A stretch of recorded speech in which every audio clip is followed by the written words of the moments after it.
Hello and welcome to episode 27 of Platform 1, bringing you all the latest model railway news from myself here and John from Hattons Model Railways. Now, John, you're stepping in this week. It's good to have you back. It's been a few episodes since you've been here in the chair. It has. I mean, we're up to episode 27 already. Who'd have thought it? Yeah, Jack does send his apologies, but unfortunately he's not a very well man today.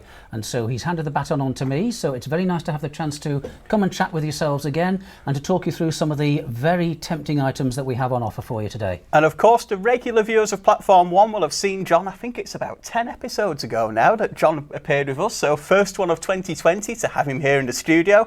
And of course, appearing in a few of our other videos as well as in our store. So real wealth of model railway knowledge there as well. So really looking forward to today's show. Thank you very much. Yes, me too. If it's the first time you've watched Platform 1, we're going to be here for about an hour until 2 o'clock, bringing you, well, as you can see on the table here, really, guys, we've got some great new products coming in, some hot off the press model railway news. You know the score by now. This really is the place to get all the latest model railway news, information, and pretty much let's talk trains, really. So yeah, definitely. We've already got a few guys here as well in the chat, so let's see who we've got. We've got Gareth Waite, who says, hey, Jack and Dave. Well, fortunately not got Jack, but, you know, say hello to John. So, good afternoon. Sorry I won't be able to make the live stream today as I'm starting work earlier. I will look forward to watching it back later, and I hope the live stream will go as well. Well, thank you very much. And of course, while we are live right now, you can watch these back on our YouTube channel. All 27 episodes so far are there to watch. So look forward to seeing you a little later on, Gareth. And if you're here right now, hello as well. Yeah, that's a good point, because understandably, like Gareth, some people might not be able to watch the live stream between 1 p.m. and 2 p.m. But don't worry, yes, as Dave says, you can catch us later. That's it, always get us on catch up. So we've got Charles Curtis saying hello, John and Dave from Plymouth, Indiana. Bluegrass Rail fan, hello from a morning from a snowy Kentucky. Gosh. So Clive Cobbold saying hi, all at Hattons from Clive in sunny but cold Northern Ireland. A little bit the same here this morning in Liverpool. Yes, rather frosty start this morning. And then we've got Jeremy Olsenka saying hi guys, back from a weekend away. Hope you had a great trip and glad to have you back. Southway 1943 says hi all. Onno Mulder, hello from Holland. Southway 1943 again says hi all at Hattons, especially Jack and Dave. Off sick from work, so Platform 1 day. Well, sorry to hear you're not too well, but good to have you here with us instead. Yeah, get well soon. So 700 Shunter, good day from Australia. James Akers, afternoon all. And Richard Svigurski says, hi John and Dave. So great to have you all here, guys. Some of the usual names there as well, but some great new faces too. So if it's your first time, hello. And if it's not your first time, welcome back. But let's get on with it. Let's go straight to the products here now. And what's the first one that we're going to be doing today, Dave? Well, you know what? Seeing as you don't come on here that often, John, and you know it, I'm going to let you have the choice. What shall we have a look at first? Well, I've noticed those two rather interesting looking diesels there on the table. Now, are they the new Dapol Class 29s? They certainly are, and I thought those would catch your eye. This is the all-new release of the Dapol Class 29. This is the first two models of these that have come into stock as well, and they are now available from us and available to order as well.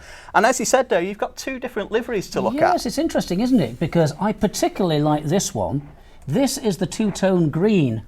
Now, yes. Some people might question the shades of green used there, but they are completely prototypical, aren't they, Dave? They are indeed. It's a really unusual livery for those locomotives, especially in that style.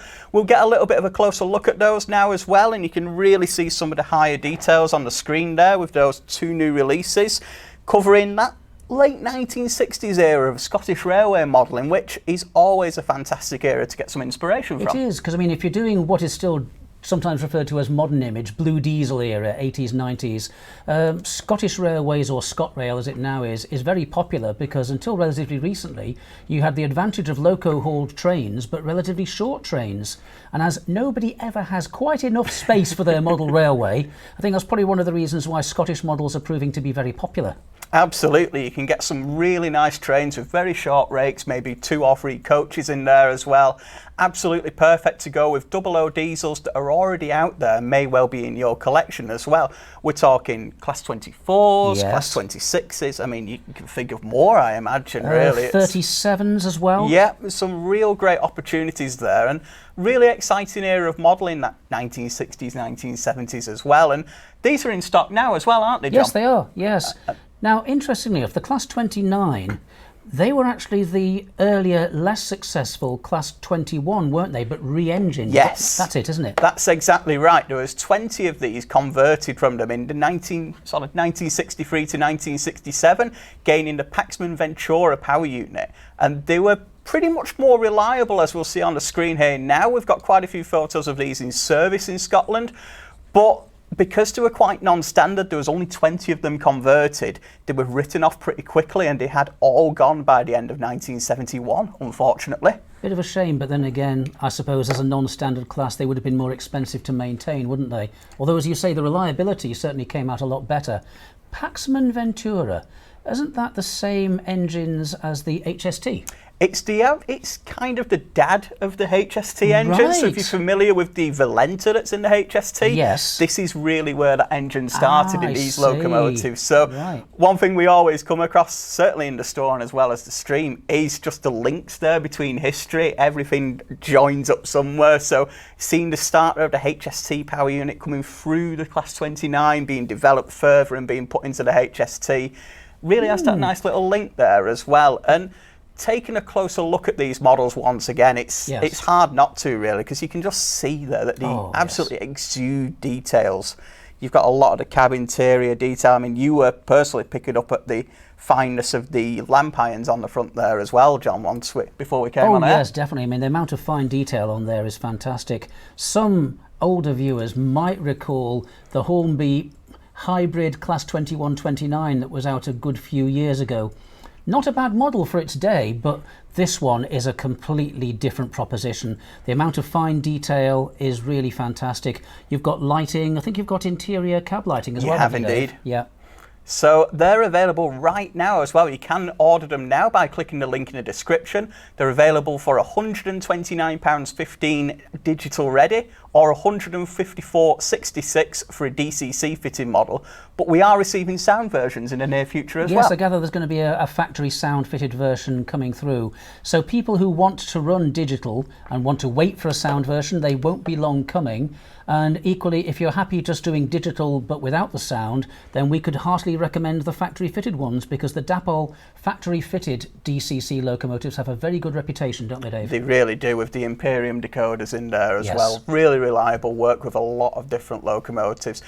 And a little interesting thing I spotted before we came on air as well is this now provides a fully super detailed model of every single mainline diesel locomotive to run in the UK. Apart from the prototypes, if it's got an official classification, this is the last one now. So whatever diesel you're interested in, if you're a 00 gauge modeler and you want it from class 14 right through to class 70, all the way through, you can now get a super detailed model, which that's quite an incredible feat, really. It shows how much the hobby has come on in the last few years, doesn't it?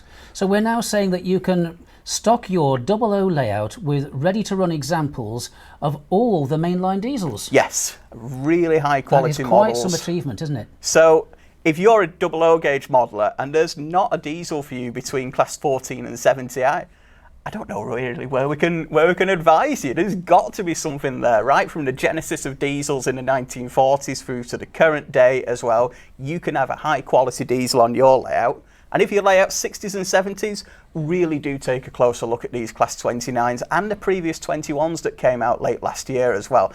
Absolutely finely detailed models, great pulling mechanism in there as well, really reliable motor, full digital capacity as you mentioned before there as well. So they really do look the part, and as I'm sure you can imagine, we've already got a few comments on those as well in the stream. People really liking to look at those. Okay, so what are people saying about it, Dave? So Jamie Smith says the best colour's the green, which I think you're... Does he mean plain green, or does he prefer the two-tone, do you think?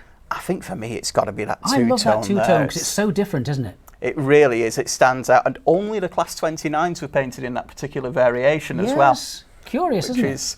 Makes it a little bit more standout and unique on your layout. So James Akers says the Class 29's different looking Loco, similar to the Class 21 and 22, would look good on a Western region theme. Now, you mentioned before about some of the heritage there between the 21s and the 29s. Yes. So they are actually the rebuilds of the 21s, with the 22s being a little bit similar. They were subtly different, weren't they? Were the 22s the hydraulics? They were indeed, whereas these are diesel electrics. So 22, absolutely perfect if you're modelling a Western region layout, great to go with King classes, Castle class steam locos, a whole range of Western hydraulic locos. Can I even suggest Class 22s were even seen on the Hemioc branch, hauling mixed trains, one passenger vehicle and a few milk tanks. So even if you're going for a minimalist BLT branch line terminus, who knows, you could quite legitimately work a 22 in. And as you say, the Dapol 22s were out earlier in the year. Dave, just to pick up on something that you mentioned as well, you mentioned the heritage diesels as well. The modernisation plans, the ones that didn't really quite make it.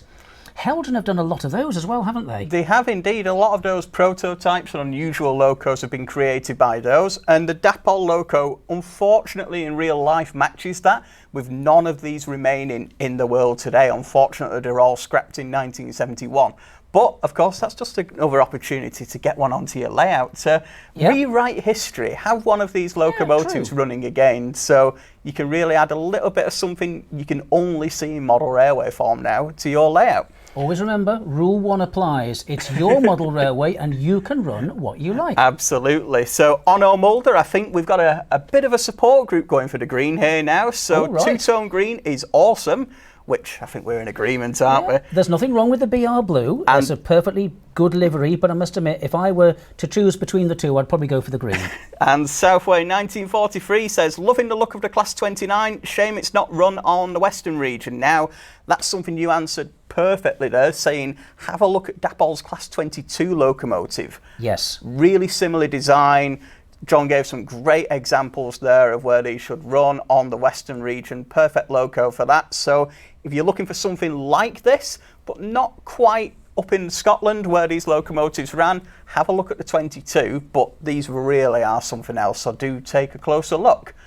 Now, speaking of taking a closer look, yes, I'm finding it hard not to be distracted by the chrome wagon on the end. It's catching shiny, my eye shiny. with it shining, really. Right. So, well, shall we move from Dapol to Dapol in that case? I think we've got to move from Dapol to Dapol and take a closer look at the silver bullet wagons, which are available to order now. Now, there's 4 versions of these available, isn't there, John? Yes, that's right. Now, as you can see on the screenshot there, you can go from pristine to weathered.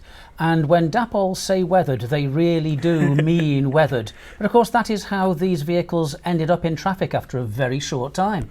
Internally, of course, the tanks were cleaned and they were absolutely spotless. But externally, well, you can see for yourselves. You really can there, and it's an absolutely fantastic weathering job. In fact, actually, we have sold out of the weathered wagons at the moment, but they are available to pre-order with extra stock expected either later this afternoon. Batch, we will indeed, either later this afternoon or on Monday. So they're proving so popular already to make sure to get your order in. Now, these really distinctive vehicles were introduced in the late 1980s, and they have ran all over the UK and beyond as well.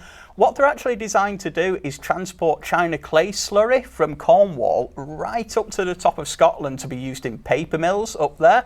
And as we can see on some of these images, it's not just small amounts of the wagons here we're talking about. We can see there a really modern Class 92 locomotive hauling a huge rake of these, which also emphasises how well Dapol have done the weathering job there as well. You can really see the grime on the screen. So really good for modern modellers. They are, yeah. Interesting that you mentioned the use of the China clay slurry in the paper making process, because that in a neat way brings us back to the idea of modelling Scottish layouts, doesn't it? Now, of course, I accept the fact that if you're going to be doing something really good representationally of a long rake of these slurry wagons, then this might not be the thing for your branch line terminus. But of course, if you do want to reflect the modern situation of having very powerful locomotives with very long trains of almost identical wagons, then I think this is going to be the beastie for you. And they come in at an absolutely fantastic price point for a bogie wagon as well. Either the chrome version you see there is available for £27.16, or the weathered version which we had on the screen, which actually, let's pick it up again, it's too good to miss. Good idea. Let's take another look. And that's available for £29.71, which that's absolutely astronomical for a bogie wagon of that size and the level of detail there as well. Under £30. Yes, I mean, the pristine one gives you a very good chance to have a look at the detail really in close-up. But considering the price differential between the weathered and the pristine is so little, consider how little you're paying for that really very high quality weathering. And that gives a great opportunity, as you said there, to build up some of those long rakes which would have been hauled by Class 37s in the 1980s and 1990s, Yes, yeah. the more modern Class 60s, our own Hattons Originals Class 66 as well there. Some really great opportunities to pair these with Locos that will already be in your collection. And again, just looking at the detail you've got there's quite a lot to see. The separate handrails, the separate brake chains as well. Is there anything that's picking out in particular for you there, John? I like the way the handrails and the walkway rails are all very, very finely and very, very neatly modelled.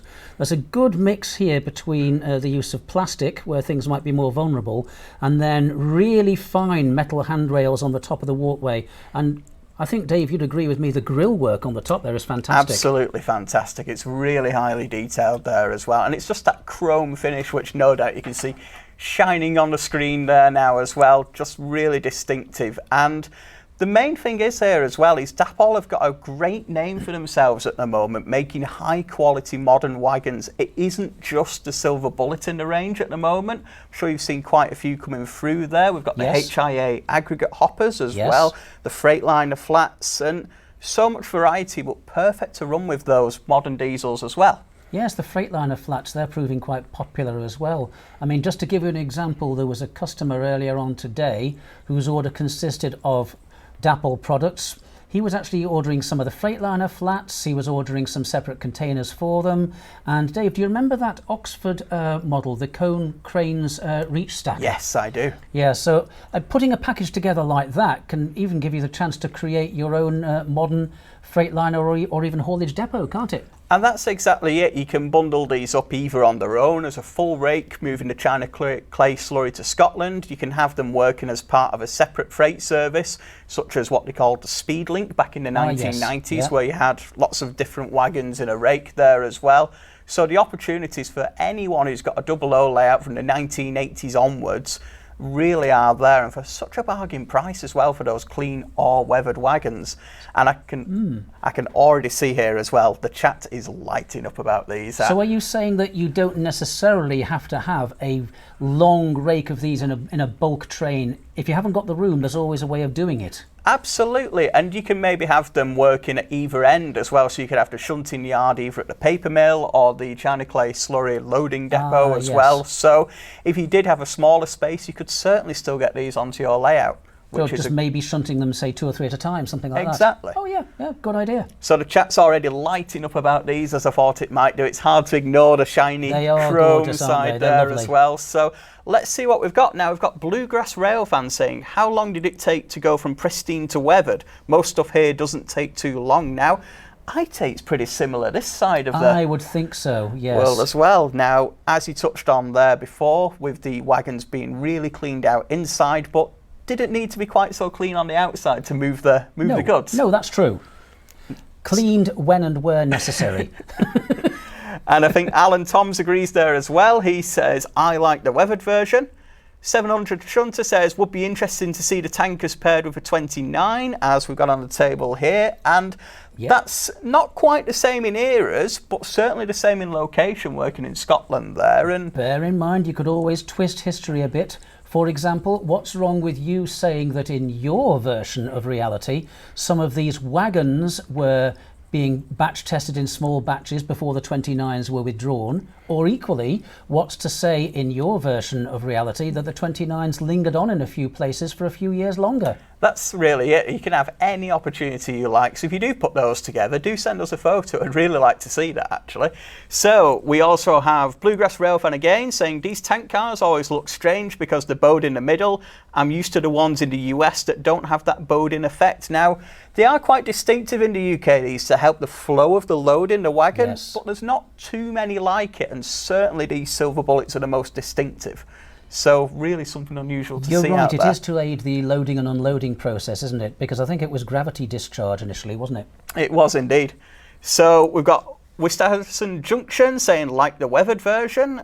And then Shane Hancock saying, I bet they would never stay shiny for long as well. We were thinking about that. Probably only a matter of months, wouldn't it? It really would. I don't think it'd be that long, really. Weeks, maybe? Maybe minutes in some cases if it's a dirty day. I suppose if there was a very careless loader, yes, quite possibly. So Jamie Smith says Depot both clean and weathered are excellent. Fully agree. We agree, yes. Dragon Junction says they look superb behind 66s. Great opportunity there to get the Hattons original 66 in the front of these as well. Jeremy Olsenka says love the weathered one. Southway 1943 says would love a rake of these bullets behind my forthcoming Class 60 EWS DCC with sound. So that would sound good. Sounds like people have already got some really good plans to get these on the layout as well. And being available at such a bargain price, they do not hang around for long. This is actually the third batch of these wagons that have come in. And as soon as they come in, they do go straight back out, whether they're clean or they're weathered. So we really highly recommend that you do get the order in for these. Now, was it the weathered ones that we've got another batch of on the way? Is yes, that right? That's absolutely correct. The weathered versions are currently out of stock and available for pre-order if you click that link in the description, and they're available at $29.71. So I think we're sticking with 00 for the next one there now, John. Okay. And I think we've got to take a look at go from the modern, go from the diesels, right back to the Victorian Edwardian era. Yes. Real jump back there now to head back to the latest release of Hornby's W4 Peckett. Hornby's Peckett has proved to be one of the great successes of recent times, hasn't it, Dave? It has indeed. This comes out in more and more liveries every single year. I think we're up to about 6 or 7 now, if not more. They'll almost have as many liveries as our Andrew Barclay soon, won't they? They really will. And again, it just shows the absolute character that these locomotives have got. And this particular version, now I believe it's in Port of London Authority livery from the 1940s. Yes, that's right. I mean, Peckett's carried on building these locomotives, refined and improved over the years, but they carried on building them right through until the 40s and 50s. Now, you mentioned Port of London Authority.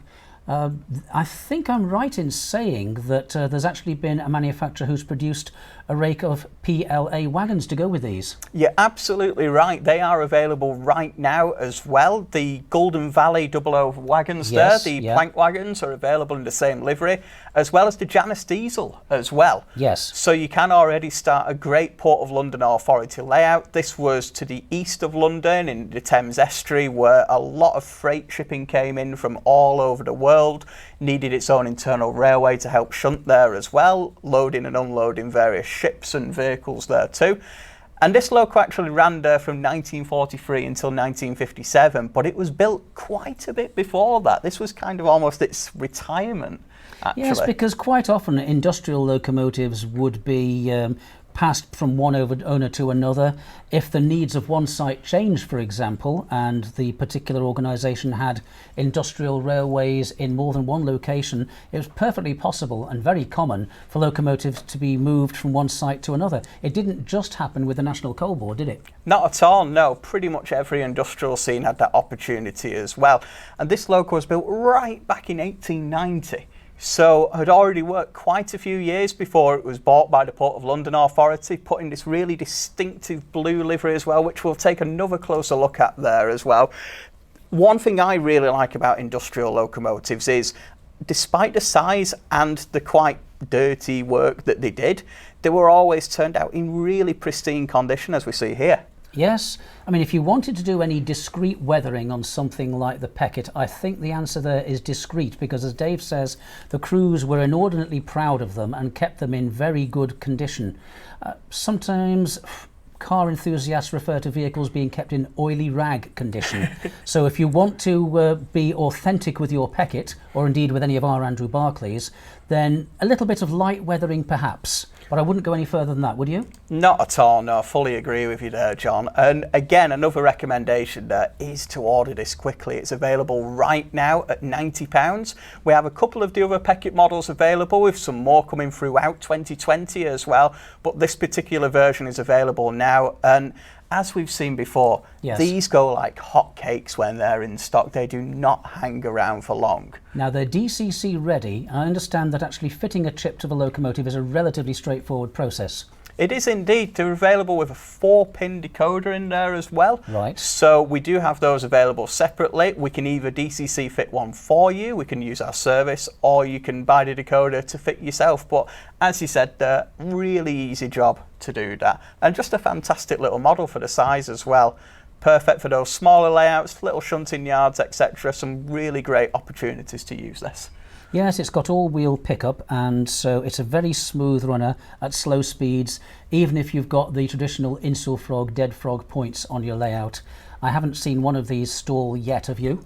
I haven't actually. No, I've tried, but I haven't seen it, which just shows how well it's engineered. So let's stick blue. Yes. Let's stick Hornby. Let's Yes. stick 00, but let's go from Victorian right to the current day. I think we've got to jump a century in a second, right up to the latest release of the Hornby Javelin. Now the Javelins, these are the ones that are used on HS1, aren't they, Dave? It is indeed. These are used coming out of London, St Pancras, all along the North Kent coast, running right down to Ashford there as well. I think there's 29 of these built, actually, introduced in 2009.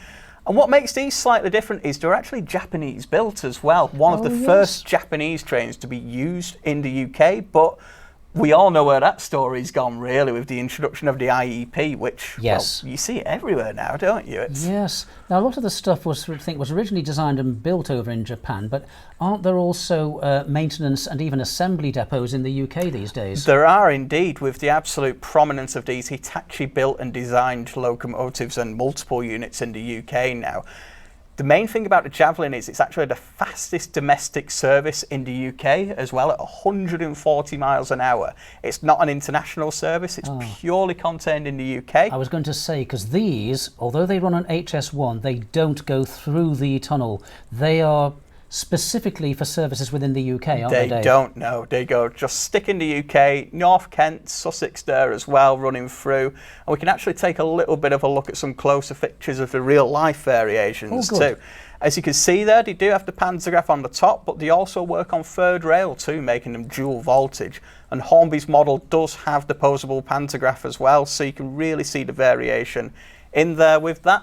And if you look at the model in close-up as well, you can see that, as Dave says, for third rail pickup, Hornby have also modelled the collecting shoes. So this is a 4-car set that's available right now as well. It's available for £144. Comes with a 5-pole motor in one of the power cars. It's got full digital capacity and lighting as well. For those of you who want to make this the full 6-car pack, the coach pack to extend it is available to pre-order right now and due with us by the end of February as well. And as you can see on the screen there as well, this really is the classic sleek lines of this modern multiple unit there as well. You can really tell that this was developed from the Shinkansen design and brought into the UK and just started a whole new story for UK railways.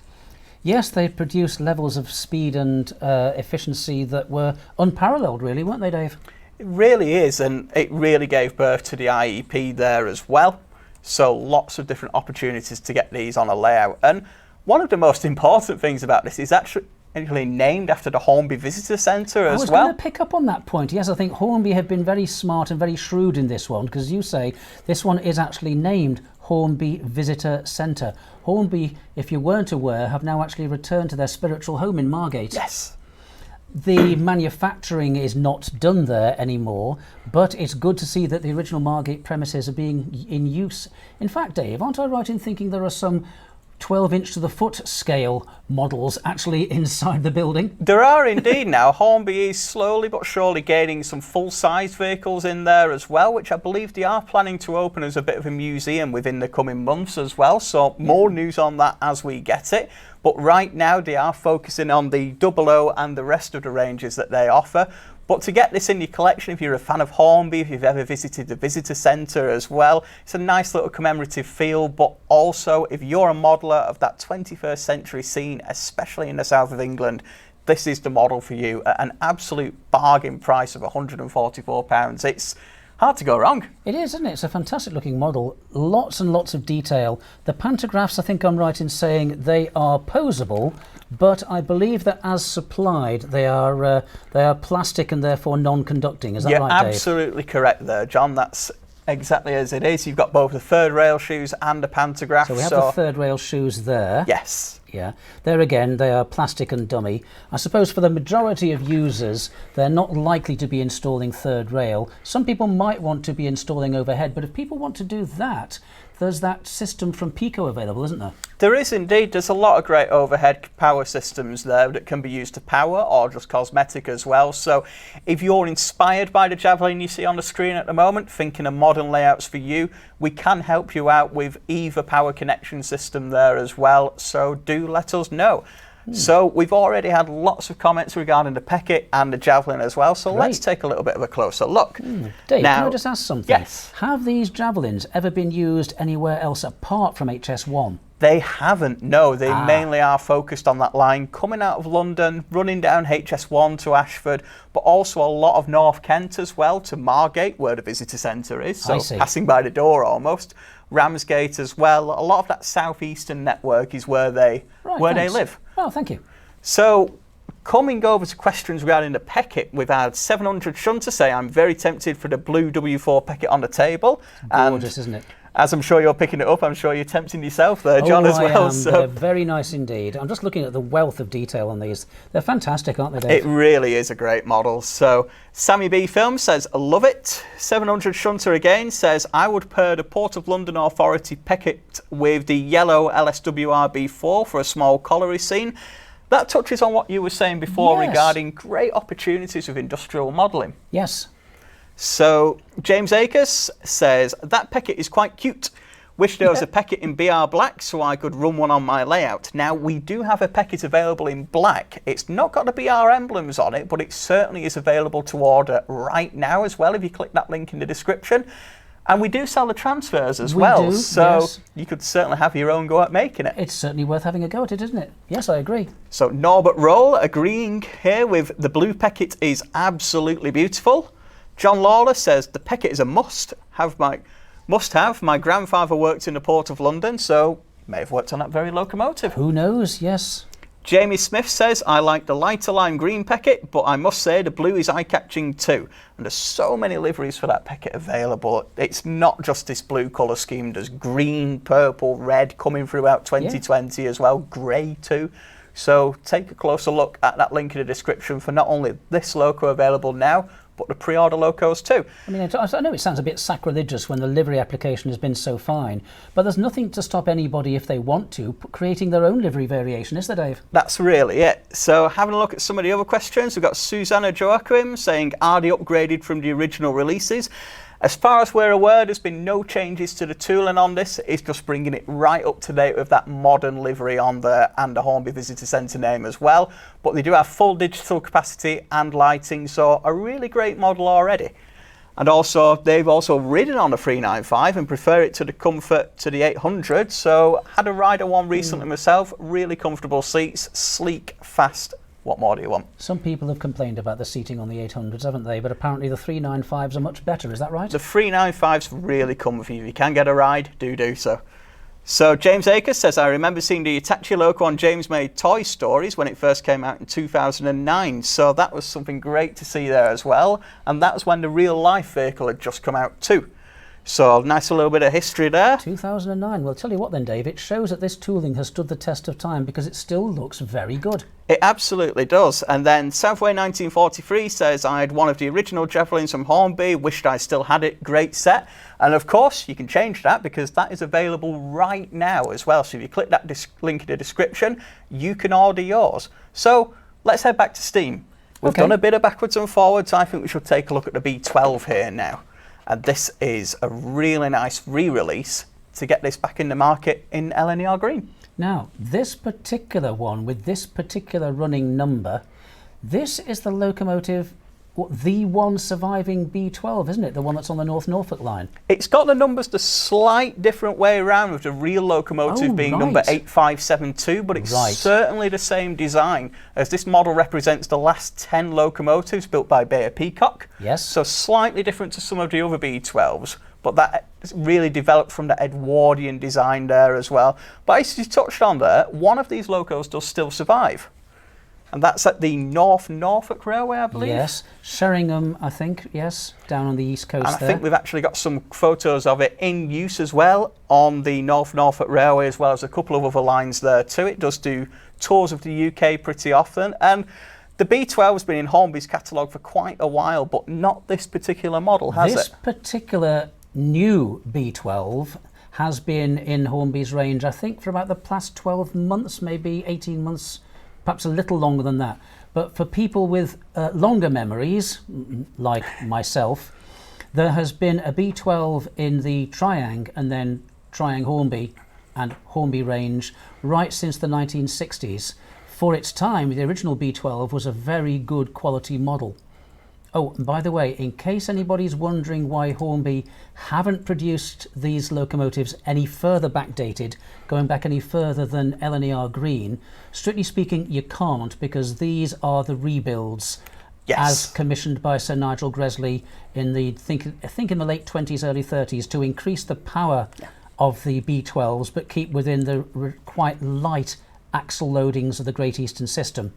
So strictly speaking, it's a Gresley rebuild, isn't it, Dave? It is indeed. You've got it spot on there, John. And of course, as we were saying about the liveries there, you can get it in the the LNER green, shall we say, there, but also BR black too. If you click that link in the description, they're available for £145, this new release, or the BR black version.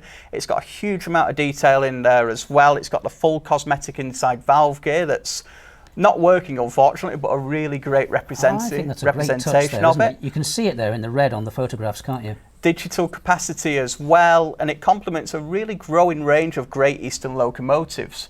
You've got Oxford Rail's N7. Hornby have done the J15. They have indeed, yep. So if you're into that part of the world, East Anglia in the 30s right through to the 60s, take a closer look at these B12s. They're a really nice model, and really, you can tell the Edwardian design coming through, but also matched by the LNER green as well.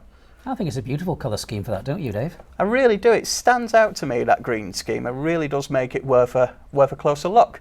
Yeah. But going slightly modern again, and this is another re-release in a bit of a classic livery, and this is Hornby's Class 87 Electric. Now, this is the particular version that's available as preserved. This is actually in the National Railway Museum in York as well. A little bit different, this one. As you'll see on the screen there, it's actually got two names. It's got both Stevenson and Royal Scot, and that's how it was just before it came out of service. Which one was the original name, Dave? The original name was Royal Scot, right, as it was released into traffic in the early 1970s. But Were those trains that were known as the Electric Scots? You've got it absolutely spot on there as well, running right up and down the West Coast Main Line for over 30 years. This particular version represents the Loco. They put it back in its original livery, the first Loco of the class, just before it was withdrawn, to recreate those original days as well. So some really great opportunities there to have this classic livery back on a 21st century layout.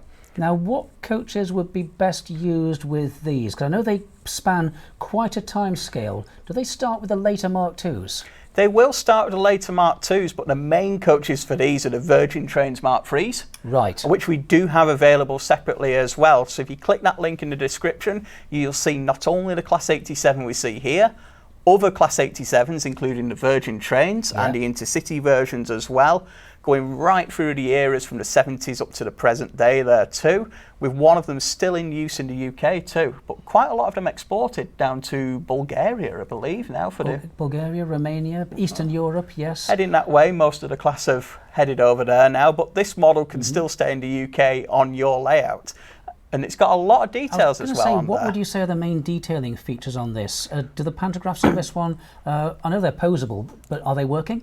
They're not working, but they are fully posable on there as well. It's got directional headlights, it's got the correct tooling variations for this particular era as well. If we take another quick look there, you'll see the cables on the front. Oh, the jumper cables for multiple unit working. Being the modern versions there as well. Yeah. The modern pantograph, and as we touched on the screen right now, the two different nameplates on each side as well. So you may have seen this in the National Railway Museum, you may have seen it about in its final days in service, or you may remember it a little bit before that.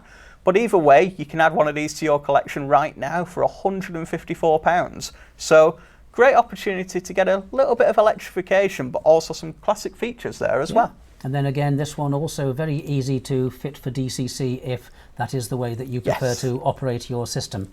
Absolutely. And it's been an absolute bumper week for Hornby new releases this week. And last but not least is 2 new releases of the Terriers.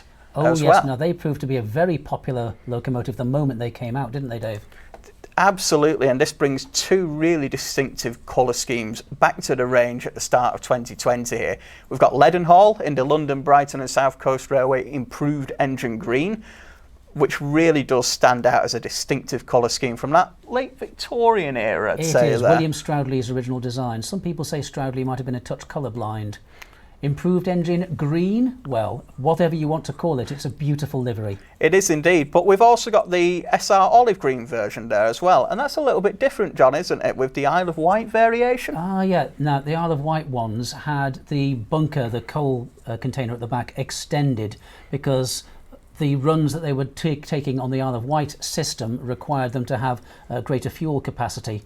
Now, you'll notice that it's, as Dave says, it's in the southern olive green. The Isle of Wight system had its own numbering scheme, and every locomotive on the Isle of Wight system was also named, wasn't it, Dave? It was indeed, so they've really pulled out those nameplates there as well, as we saw on the images. And these locos were all over the Southern Railway for pretty much over 90 years, really, introduced back in 1872. And they ran until the 1960s, and there's quite a goodly number preserved. I think I'm right in saying there is one preserved on the Isle of Wight. There is indeed, and we've actually got that one to have a closer look at there. Number 8, freshwater. So exactly the same livery, exactly the same design and detailing, and there it is as well. And a good little link there as well is we can see some of the 4 and 6 wheel coaches running behind that. They lasted a little bit longer on the Isle of Wight than they did anywhere else in the UK. Now, interesting you should say 4 and 6 wheel coaches, because that provides quite a nice link to our Genesis project, doesn't it? It does indeed, and we'll be producing those to go with locos such as the London, Brighton and South Coast Railway and the Southern Railway olive green Terriers as well. But you look good with a Peckett too. Yeah. And of course they're available right now. As with the Peckett, actually, there's even more variations coming throughout 2020. We have a few available in stock now as well. So click that link in the description. You can order one of these for £81 and they're available right now as well. I think that's a bargain price for something of such good quality as this, don't you, Dave? Fully agree with you there, John. Yeah. So, as I'm sure you can imagine, we've got even more comments about the absolute wash of Hornby releases this week with so many great new items coming into stock. B12 Free's got people interested. We've got Shay Vengan saying, love the Hornby B12, so detailed compared to the old tooling, which is, as you mentioned before, streets ahead. Big Boy Flying Scotsman and Mallard says B12 with a thumbs up as well. I think that says it all. Oh, I agree, yes. So James Akers says, yep, the B12 is preserved on the North Norfolk Railway and he believes it's under restoration at the minute, but it's actually only a small drive where he lives, so maybe get a smaller one a little closer as well. It might not be too far to the big one, but you could make it even closer to have a smaller one in your collection as well. As I remember, there's an interesting story as to how one of the B12s happened to survive. Apparently, it was the Norwich shed master who was determined that it wasn't going to be converted into razor blades, and he kept it back and quite literally tucked it away in the back of the shed. Right, okay. It's some of those stories about the preservation in the 50s and the 60s really does think of who had their hand there twisting that little bit of hope to save it, but at least we've still got one with us. We've got one as well. Yes. So heading over to the Class 87, we've got Clive Cobbold saying, I would like Hornby to make the 87-0 in Intercity executive livery. He's got a few already, different liveries. Now, Hornby produced some great liveries on this so far. We've got BR Blue, Intercity Swallow, Virgin Trains. It's likely that they'll make more in the future as well. There's still a few to cover there, including the Intercity executive. So, who knows? Keep an eye on our website. I think that's a distinct possibility, don't you, Dave? Absolutely, I can see that one coming in the future. So, Susanna Joaquim says, nice 87, Hornby did a good job. I'm in full agreement. Definitely. Jamie Smith says, are the 87s pre-fitted with a speaker or room for a speaker? So tempting. Now, you can get a DCC speaker in there, as you mentioned before there. Yeah. They do have the digital capacity for an 8-pin decoder, but also a 28mm round speaker as well. And we can fit one up for you if you'd like. So is there a speaker housing there? There is ready to take a 28mm? There is indeed. You've got it spot on there, John. That's all you will need. And of course, we can fit one up with sound for you as well. So click that link in the description if that's something you'd be interested in. And last but not least, we've got to talk about the Terriers as well. Oh, yes. So Onno Mulder says Leadenhall is a stunning version. The 700 Shunter says, will there be a BR version of the Isle of Wight Terrier? Not advertised yet, but again, as we said, there's so many versions coming through, there's bound to be even more in the future. And you know as well, Dave, in the past the Isle of Wight have actually had guest terriers going over, and I think the terriers themselves, there's quite a few of them survived. I think it's about 10, considering it's such an old class, but they, in a similar way to the industrials, they do move around from preservation site to preservation site. Some great opportunities to get those on a 21st century layout as well. Definitely, there. yes. So James Akers says the Leadenhall colour scheme really suits the Terrier. I'm waiting for the British Railways Malachite Green version. Now, that is one that's coming through later this year as well. If you click that link in the description, there's info on the Terriers we have available, as well as those coming through throughout 2020. Yeah, it'll be interesting that Hornby are going to be producing quite a range of livery variations on these, aren't they? Absolutely, some really good ones to look forward to there. So let's take a little bit of a look at some N-Gage now, actually, and this was a little bit hot off the press, and this is Dapol announcing further liveries on their N-Gage Class 52 Western locomotives. There's actually 6 new liveries coming through here as well on a really popular model. Can I use a sometimes overused word? You can indeed. Iconic. I think you've got it there, John. I know you're a bit of a fan of the Western hydraulics here as well. So we've did 6 different colour schemes, and there's actually 2 that are appearing for the first time as well, isn't there? Yeah, now one is the early BR blue, sometimes referred to as chromatic blue. Yes. And then I think I'm right in saying that the other one is a variation on the maroon livery, but instead of full or small yellow panels, it's got the yellow buffer beams. That's absolutely spot on. So that's the first time these have been available in N-Gage as well, alongside some of the more popular liveries such as BR Green, the standard BR Maroon, and the later BR Blue from the 70s as well. And these, if you're a fan of the Western region from the 1960s and the 1970s, you will already know about the Westerns. They are hard to miss. They have got to be, as you said, an iconic class there. One of the first to really get the diesel enthusiast following as well. And with 7 of them still surviving in preservation too, we'll take a closer look there at some of the ones that still survive. You can get these on any layout from the 1960s right through to the current day.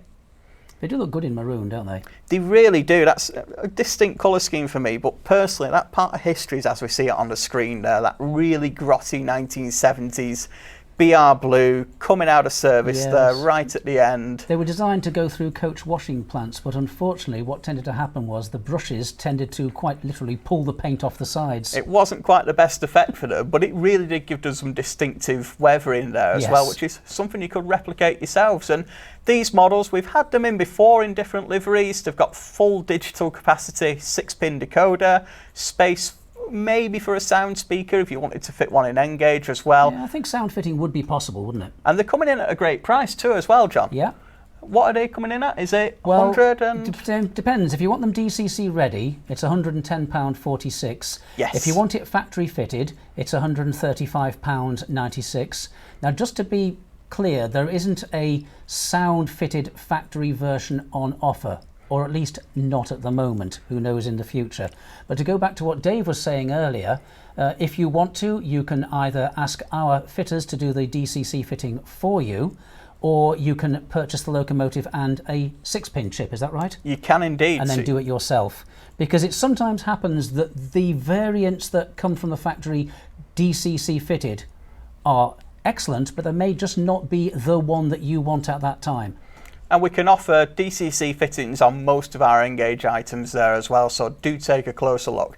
These are available to order right now. We're expecting delivery in September of these, so click that link in the description for a lot more information on these iconic Western hydraulics. Looking forward to seeing them, yes. And already we've got some comments there as well. I didn't think we'd miss out on these. And Southway... Westerns do have quite a following, don't they? They do indeed. And Southway 1943 says, love the Class 52 Westerns, and we'll be getting one of the Dapol double O gauge and N-Gage versions in BR Blue and Maroon.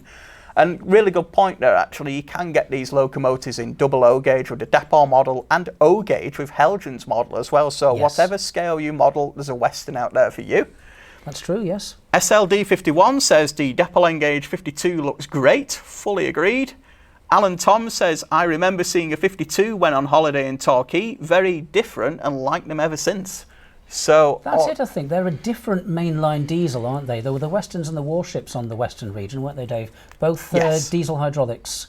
So then Jamie Smith says they sound good on the Severn Valley Railway, where I believe 2 or 3 of them still survive. Yes. And a 700 shunter comes up with a great idea. He says, double head the Western with the Class 29 on a train of those chrome tankers.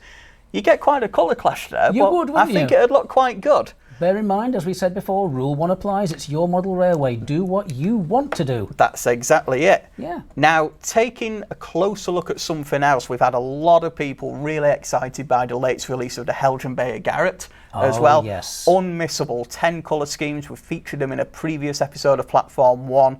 But having them on the table is one thing. Well, I think we have got a table that's just about big enough, but yes, we can just about fit them on the table.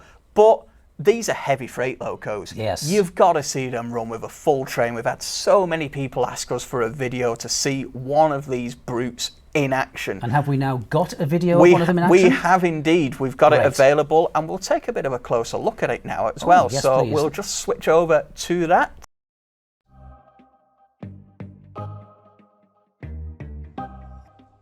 Add one of the largest steam locomotives to ever run in the UK to your double O gauge layout with the Helgen LMS Beyer-Garratt. 10 new variations are available, covering the entire lifespan of these locomotives, from their construction in the 1920s until their withdrawal over 30 years later. 33 Garratts were built to haul heavy coal trains between the collieries of the East Midlands and London, replacing many smaller locomotives which often ran in pairs. There really is no other model like this, with articulated steam locomotives rarely used in the British Isles, making the Helgen Garratt a standout model in your double O gauge collection.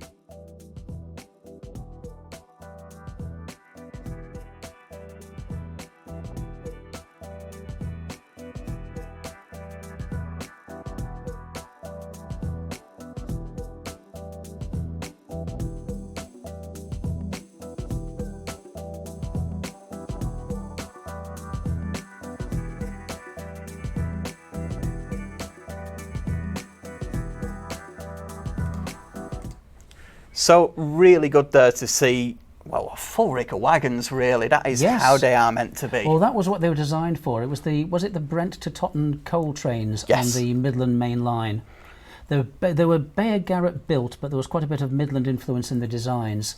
And I think Dave and I both have a soft spot for these locomotives because when we started working for Hattons, these were at the final development stage. Actually, that's the point. Yeah. So we've actually, our time here at Hattons, we've seen these Beyer-Garratts, as it were, grow and develop, haven't we, Dave? We have indeed. Wow, I hadn't thought about that. You've put me on the spot there, actually, John. Has it been that long already? Yeah. But no, if you want to see the full video there, do check out the link on our YouTube channel. We've got the full video showing running, full details there as well. You can really get up close and personal with those Garratts. And of course, they're available to order right now as well. And already we've had the 700 shunter say, will there be an LMS Garratt in LMS Crimson Lake produced? Now, that's not a livery they carried in real life, but again, it'd be really nice to see that distinctive colour scheme there on one of those locomotives. Yes, it goes back to this Rule 1 thing, doesn't it? In a way, sort of never say never. I dare say, if you wanted to put a Garratt into maroon, it would look good. It would, wouldn't it, Dave? Some really great opportunities there for that. And SLD51 says lighted lamps should be included on more steam locos. Fully agreed there. It's something really rare and only fitted on the Garratt in 00 as far as we're aware. Yes, so I think I can see why. Because the Garratts tended to work on unfitted freight, and usually only unfitted freight, the positions of the lamps wouldn't be moved on the buffer beam, would they, Dave? You've got a really good point there, John. Yeah, I can see that being why they've done it. Sparky 107 says, can a smoke generator be added to that? There is space in the boiler, maybe not quite enough for a smoke generator straight away, but with a little bit of chopping and changing, I'm sure you could get something in there. I'd love to see it if you did do it. Yes, or it'd be like DCC sound as well. I mean, I don't think any sound recordings of Garratt survive, but I dare say one could be synthesised, couldn't it? That's certainly it, and we do offer a sound fitting version of the Garratt as well. If you click the link in the description, as you say there, it's taken from the most close thing out there to really recreate that sound. And we've also got Joe Light Railway says the Garratt the same size as the Union Pacific Big Boy. Now, the Union Pacific Big Boy is a huge locomotive, even bigger than the Garratt. But the Garratt is the biggest loco to run in the UK, as we mentioned on the video. I think the Big Boy came out at about that size, roughly, and I think the Garratt is about that, isn't it, Dave? About so, Roughly, yeah. yes. Yeah. So I think the Garratt is about 2/3 the size of the Big Boy. You've got it spot on. Give and take a couple of those, I think. Yeah, So. one of the fisherman's one that got away, yes.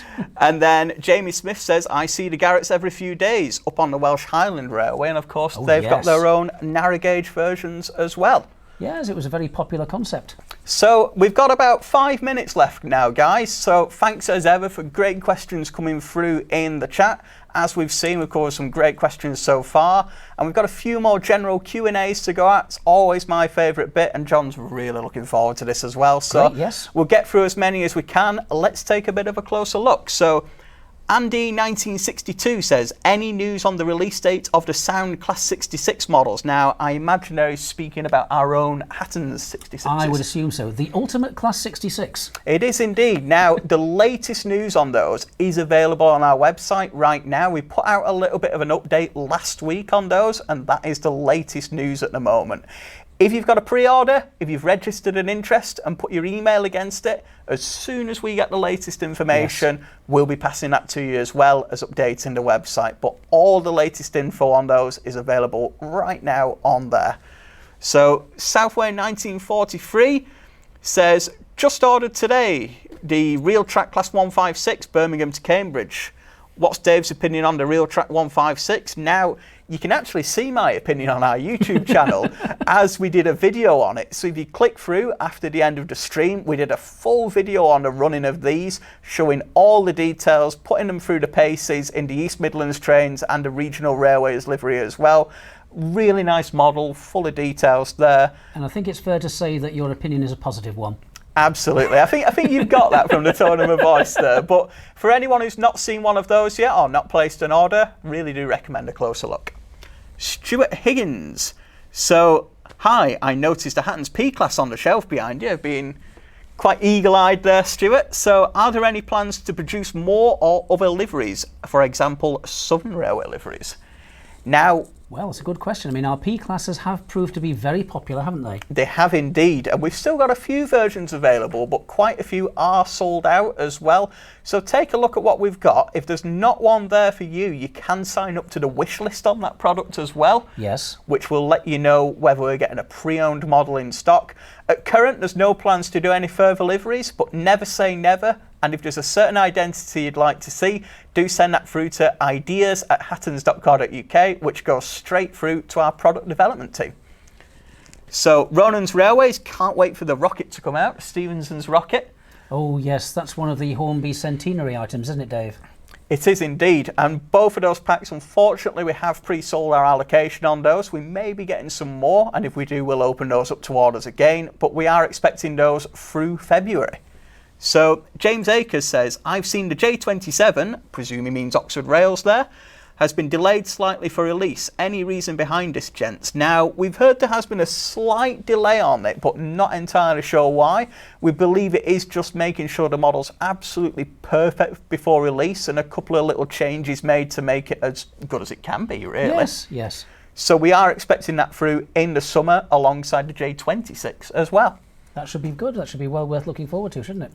It will indeed. Coming back to the 395 for a second, I believe you answered this one before or had a closer look. SLD51 says, is the pantograph on the Class 395 plastic? It is, yes. That's a nice quick one there, John. Thank you very much. SLD51 says again there, any news on the K2N gauge Class 800? Now, nothing we've heard at the moment there, but again, you can go straight on our website, sign up for alerts on that one. As soon as we know more on the 800, we'll send you an email, let you know which variations are coming into order. The only thing we know is that it's coming in 2021, but as soon as we know more, we'll let you know. Yep, as Dave says, click on the links and send us an email if you want us to keep you notified. So, we've got a couple more questions there. I can just squeeze in a couple more. So, Andrew Willisher says, can Hattons produce the new Northern Class 195 units that run past our shop? Now, they do indeed, actually. We've seen quite a few of those go past. And the Class 331s there as well, the electric versions. Yes. As we mentioned before, a lot of great ideas out there for what we can make. Best thing to do with those is send them to ideas@hattons.co.uk.